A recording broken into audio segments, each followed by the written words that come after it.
Good morning students. Class 9 का देखो, आज हम आप लोगों के समझ एक नया चैप्टर लेकर आया हूँ। इसका नाम है बच्चे काम पर जा रहे हैं। इस चैप्टर का हमारा आज का टॉपिक है प्रथम 7 पंक्ति। इन प्रथम 7 पंक्ति में हम यहाँ पर देखो आपको प्रथम 7 पंक्ति को लिख दिया हूँ, ठीक है। इन प्रथम 7 पंक्ति की आज हम व्याख्या करेंगे और इसमें कवि क्या कहना चाहते हैं उसको भी हम समझाएंगे आप लोगों को। सबसे पहले हम थोड़ा कवि परिचय के बारे में जान ले कि उनके कवि कौन है और उनके बारे में थोड़ा हम समझने का प्रयास करें, ठीक है। तो चलो हम देख लेते हैं कि कवि परिचय के बारे में थोड़ा। इसके कवि का नाम है राजेश जोशी।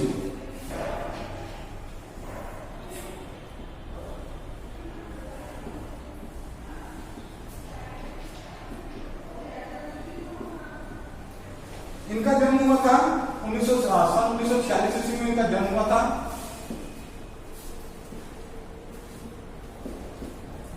ठीक है। अच्छा, इनके काव्य संग्रह की बात करें,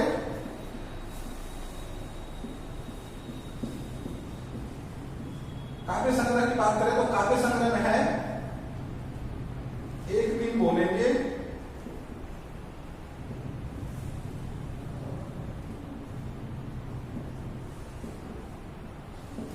फिर है पेड़, तीसरा नंबर में है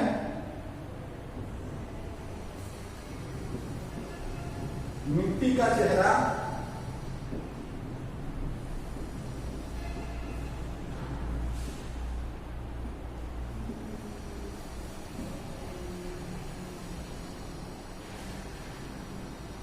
नेपथ्य की हंसी।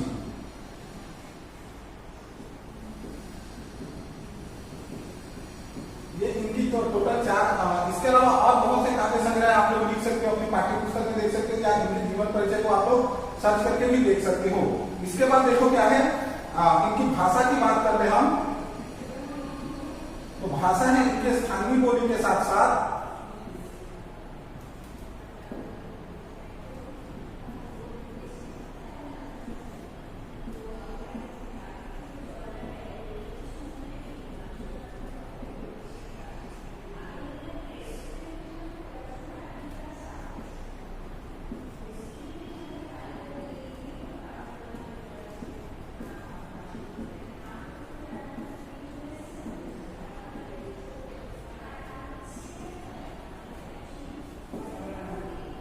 और इनके पुरस्कार को भी हम देख ले, क्या क्या इनको पुरस्कार मिला था।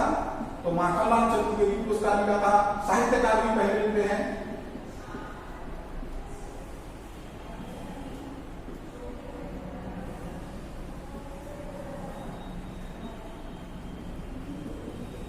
और माखनलाल चतुर्वेदी पुरस्कार।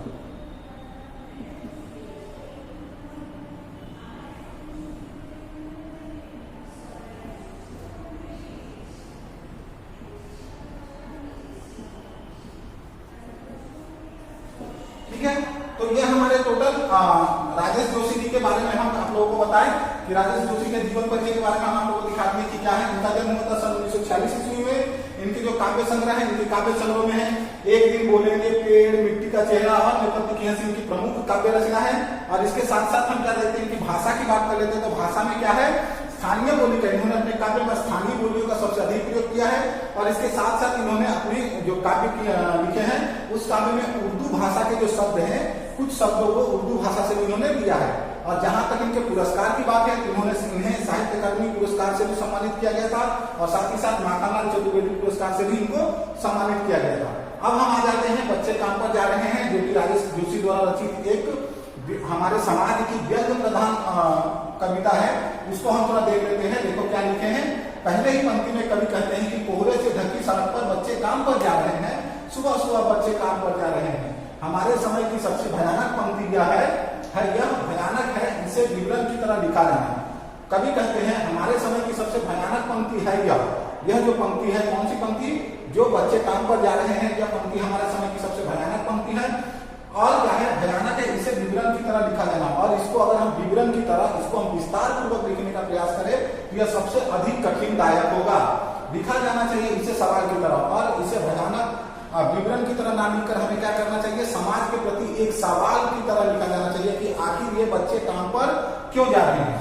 ठीक है, तो अब हम देख लेते हैं इसके कुछ शब्दार्थ को, जो कठिन शब्दार्थ हैं उनको देख लेते हैं और उसके बाद हम इसकी संपूर्ण व्याख्या भी कर देते हैं।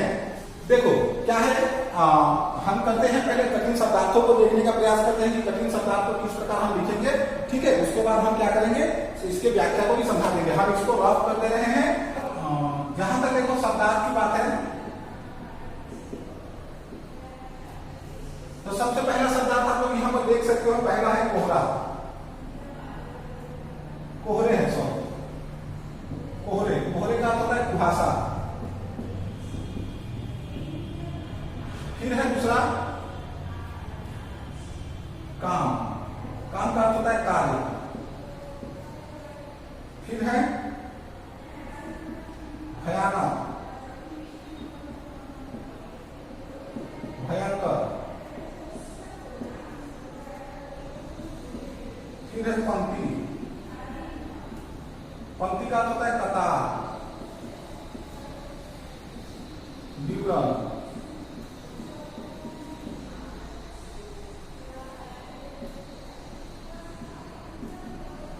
विवरण का होता है हालचाल। तो यह हमारा रहा टोटल 5 शब्दार्थ हम इसको कह सकते हैं। इसमें कठिन, चूंकि आमतौर पर यह चलती फिरती भाषा की कविता है, इसलिए इसमें कुछ ज्यादा कठिन शब्दार्थ नहीं है। हम यहाँ पर क्या करते हैं, तो फिर भी कुछ शब्दार्थों को हमने क्या किया है, लिख दिया है। लिखने के पश्चात देखो क्या क्या लिखे, कोहरा, कोहरा का होता है कुहासा। जब शीत का समय होता है, शीत का समय में आप लोग देखे ही होंगे कि सुबह सुबह क्या होता है, चारों तरफ सफेद रंग का पूरा ऐसा छाया हुआ होता है जिससे कुछ भी नजर नहीं आता है। ये क्या होता है, ठंड के मौसम में ज्यादातर देखने को मिलते हैं, उसको हम लोग कुहासा कहते हैं। अच्छा, काम का अर्थ होता है कार्य, भयानक का अर्थ होता है भयंकर, पंक्ति का अर्थ होता है कतार और विवरण का अर्थ होता है हालचाल। मतलब किस प्रकार उनकी विवरण किया जाए, उनके हालचाल में किस प्रकार लिखा जाए वे। अब हम देखो आ जाते हैं पंक्ति की ओर। तो कवि क्या कहते हैं, देखो कवि कहते हैं कि सुबह सुबह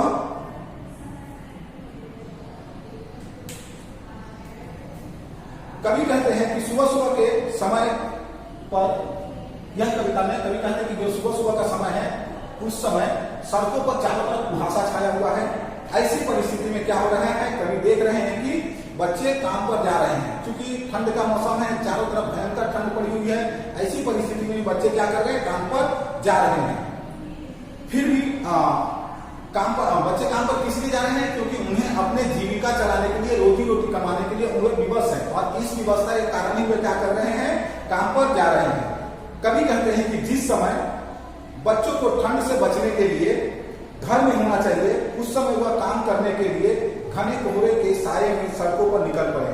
कवि कह रहे हैं कि जिस प्रकार बच्चों को ठंड के मौसम में घर में रहना चाहिए, ठंड से बचने के लिए उन्हें घर में सही सलामत रहना चाहिए, मोटे वस्त्र पहनना चाहिए, गरम कपड़े पहनना चाहिए, गरम कपड़ों से ढक कर रहना चाहिए। ऐसे समय में वह इन सारी चीजों को ना कर वे क्या कर रहे हैं, काम पर जा रहे हैं।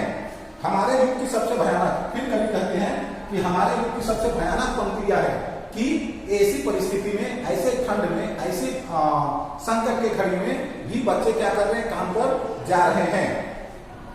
जिस उम्र में बच्चों को खेलना चाहिए, बच्चों को कूदना चाहिए, बच्चों को पढ़ना लिखना चाहिए, बच्चों को आनंदमय जीवन जीना चाहिए, उस उम्र में वह काम पर जा रहे हैं। कभी कह रहे हैं कि हमारे लिए यह सबसे भयानक पंक्ति है हमारे समय की। क्या सबसे भयानक पंक्ति, मैं बोल दूं, हमारे समय की सबसे भयानक पंक्ति यह है, कभी कह रहे हैं कि हमारे समय की सबसे भयानक पंक्ति यह है कि जिस उम्र में बच्चों को खेलना कूदना, पढ़ना लिखना, आनंदमय जीवन व्यतीत करना चाहिए, उस समय वे क्या कर रहे हैं, काम पर जा रहे हैं। इससे भयानक परिस्थिति हमारे समय और कुछ नहीं हो सकती। इससे भी फिर कभी कह रहे हैं कि इससे भी भयानक परिस्थिति यह है कि हमारा समाज इस समस्या को सामान्य घटना मानकर, कभी कहते हैं कि बच्चे तो काम पर जा ही रहे हैं, लेकिन इन बच्चों को काम पर जाना देखकर सबसे बड़ी विडंबना हमें, या सबसे अधिक दुख हमें तब लगता है कि जो अन्य लोग हैं, समाज के जो अन्य लोग हैं, वे लोग क्या कर रहे हैं, उन्हें किसी तरह का कोई परवाह नहीं पड़ता है। कोई समस्या, किसी प्रकार की कोई समस्या है या दिक्कत नहीं है। वे लोग क्या किए हैं, यह घटना या इसको एक घटना के रूप मान लिए हैं और निरंतर इस पर कोई कार्रवाई या कोई ध्यान ही वे नहीं देते हैं। अंत में कभी कहते हैं कि हमें समाज के प्रति इस विडंबना को, समाज को इस विडंबना के प्रति ध्यान को आकर्षित करना चाहिए, समाज को हमें समझाना चाहिए, समाज में निवासी लोगों को समझाना चाहिए या उन्हें बताना चाहिए कि बच्चे काम पर क्यों जा रहे हैं, या हमें उनसे सवाल की तरह पूछा जाना चाहिए, ना कि मैं सिर्फ देख लिया और मुंह से बोल दिया कि बच्चे अच्छा बच्चे काम पर जा रहे हैं। इस प्रकार हमें नहीं करना चाहिए, बल्कि एक सवाल के रूप में हमें पूछना चाहिए कि आखिर कौन सी ऐसी हमारे देश की विडंबना है, हमारे देश में ऐसी कौन सी समस्या आ पड़ी है, हमारे देश की आर्थिक संकट इतनी कैसे गिर चुकी है कि आखिर में बच्चों को भी काम पर जाना पड़ रहा है, जिस समय उन्हें खेलना कूदना या पढ़ना लिखना चाहिए, आनंद में जीवन व्यतीत करना चाहिए। आखिर क्या ऐसी समस्या हुई है कि उन्हें काम पर जाना पड़ रहा है। तो आशा करके प्रथम 7 पंक्ति आप लोगों को समझ में आई। नेक्स्ट वीडियो में हम फिर आप लोगों को सेकेंड पार्ट को भी लेकर आएंगे, उसमें भी 6-7 पंक्ति है, उसको मैं समझाऊंगा, और उसके बाद और एक पार्ट को जो कि 3 टोटल हमारे बच्चे काम पर जा रहे थे 3 भागों में मैं बांटा हूँ, 3 भागों में मैं आप लोगों को वीडियो दिखाऊंगा, और अंत में मैं इसके कुछ प्रश्नोत्तर को भी आप लोगों को समाधान कर दूंगा, ठीक है, जिससे आप लोगों को एग्जाम में क्या होगी, आसानी हो जाएगी। एग्जाम में अगर कुछ क्वेश्चन इससे रिलेटेड आए तो आप लोगों को करने में आसानी हो जाएगी, ठीक है। तो आप लोग इसे अच्छी तरह से पढ़े।